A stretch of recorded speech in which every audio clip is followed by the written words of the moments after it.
नमस्कार दर्शकों, आप देख रहे हैं आज के भारत समाचारों के श्रृंखला में। आज हम लोग पहुंचे हुए हैं सिवान जिले के नौतन प्रखंड के अंगौता में, और यहां आपसे कुछ ही देर बाद देश के सबसे बड़े चुनावी रणनीतिकार प्रशांत किशोर जी का आगमन होने जा रहा है। और यह आगमन यहां अंगौता पंचायत की जो आगमन आज यहां सूबे के पूर्व मानव संसाधन विकास मंत्री पीके शाही जी के पैतृक आवास पर इनका आगमन होने जा रहा है। और इस आगमन के साथ ही जो प्रशांत किशोर जी जन सुराज की परिकल्पना किया है, जन सुराज के माध्यम से राजनीति में अच्छे लोगों का पदार्पण, राजनीति में जो जनता के प्रति जवाबदेह लोग हों उनकी भागीदारी, तमाम ऐसे मुद्दे हैं जिन मुद्दों पर यहाँ की जनता से वो संवाद करेंगे। हम आपको सीधे ले चलते हैं कार्यक्रम स्थल और आपको बताएंगे कि जन सुराज का सही मायने में जो परिकल्पना प्रशांत किशोर ने किया है, इसका प्रायोजन क्या है। आने वाले दिनों में प्रशांत किशोर जी कौन कौन से योजना, कौन कौन सी रणनीतियां तय करने वाले हैं, हम आपको सीधे ले चलते हैं अंगौता गांव। कैमरा पर्सन इमरान साथ, मैं अशोक कुमार पांडे, आजकल भारत सिवान। कौन सी परिस्थिति आन पड़ी कि आप भारतीय जनता पार्टी जैसे केंद्र में सत्तारूढ़ दल और यहाँ जो नीतीश कुमार का जो सत्तारूढ़ दल है और तमाम अन्य प्रांतों में आपने अन्य दलों के लिए काम किया है, कौन सी परिस्थिति है कि आज आप अकेले जनसुराज के नाम पर बिहार का भ्रमण कर रहे हैं? देखिए, मैं जो काम पहले करता था उसके विषय में मैंने पहले पब्लिकली बताया है कि 2021 में मैंने तय किया कि अब काम वो आगे जीवन में नहीं करना है। और उसके बाद एक साल मैंने जीवन में आगे क्या करना है इसके विषय में सोचने समझने के बाद, सब कुछ जांचने परखने के बाद ये तय किया है कि बिहार में वापस आना है और बिहार में एक नई राजनीतिक व्यवस्था बनाने के लिए प्रयास करना है। आपने पूछा कि ऐसा क्यों है? ऐसा इसलिए है कि बिहार में आज जो स्थिति है, जो बदहाली है, बिहार देश का सबसे गरीब और पिछड़ा राज्य है।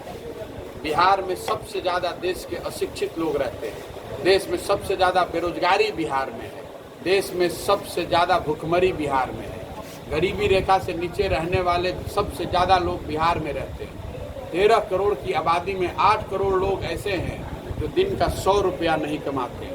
ये तब है जब नीतीश कुमार जी की सरकार है, एनडीए की सरकार है, वो दावा करते हैं कि उन्होंने आर्थिक विकास किया है, उनके राज में, उनके शासन में विकास हुआ है।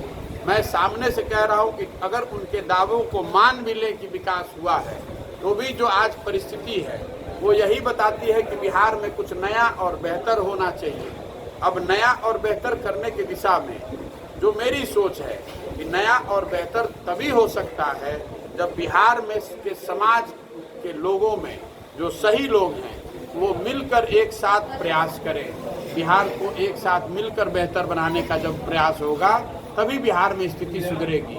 इसीलिए समाज में लोगों से मिलना, उनसे संवाद स्थापित करना, उनकी मदद से यहाँ के समस्याओं को समझना, यहाँ के समस्याओं को सुलझाने के दिशा में क्या किया जा सकता है इसको जानना, और किन लोगों को साथ में लेकर इस पूरे अभियान को किया जा सकता है, बिहार को सुधारा जा सकता है, इसके बारे में लोगों के द्वारा जो सुझाव दिए जाएं उसको लेकर आगे बढ़ने का ही पूरा प्रयास है।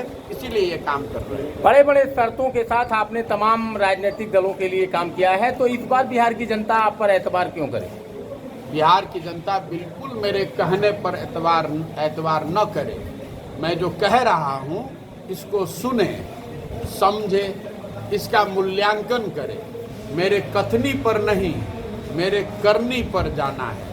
मैं जो कह रहा हूँ उसको मत मानिए, जो कर रहा हूँ उसको देखिए, उसको जांचिए, परखिए, मूल्यांकन कीजिए, और अगर ठीक लगे, अगर विश्वास बने तो समर्थन कीजिएगा।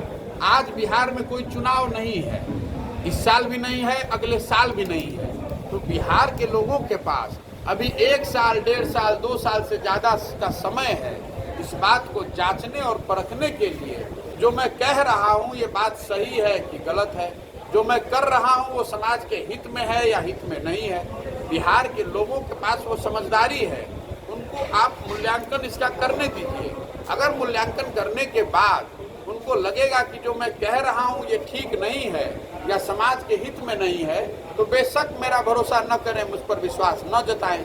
लेकिन अगर सब करने के बाद उनको लगता है कि नहीं ये ठीक रास्ता है, ये बिहार के बेहतरी का प्रयास है, तो फिर उस समय वो आकर विश्वास कर सकते हैं, समर्थन कर आज सकते आप हैं। प्रशांत किशोर जी अमौता पहुंचे हुए हैं, मीडिया कर्मियों से बातचीत कर रहे हैं और अभी यहाँ जो लोग थे उनको आपने संबोधित किया, लोगों ने भी आपसे सवाल पूछा।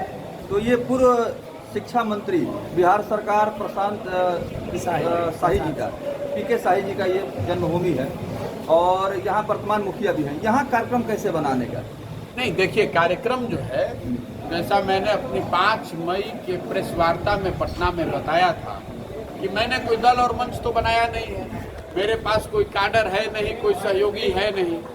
जो लोग अपने यहाँ बुलाते हैं, अपने घर में, अपने गांव में, अपने पंचायत में, अपने ऑफिस में, अपने विद्यालय में, अपने खेत में, अपने दलान में, वहाँ मैं जाता हूँ, अपनी बात साझा करता हूँ। लोग जो वहाँ आते हैं वहाँ उनसे परिचय करता हूँ, उनसे उनकी बात सुनने और समझने का प्रयास करता हूँ। जैसा आप देख रहे हैं, मैं आज अभी आया हूँ यहाँ 10:30-11 बज रहे हैं रात के। सुबह से लेकर यही काम कर रहे हैं, अलग अलग जगहों पर जो लोग अपने यहाँ बुलाते हैं उनके यहाँ जाते हैं, उनके साथ बात करते हैं। ये कोई राजनीतिक मंच नहीं है।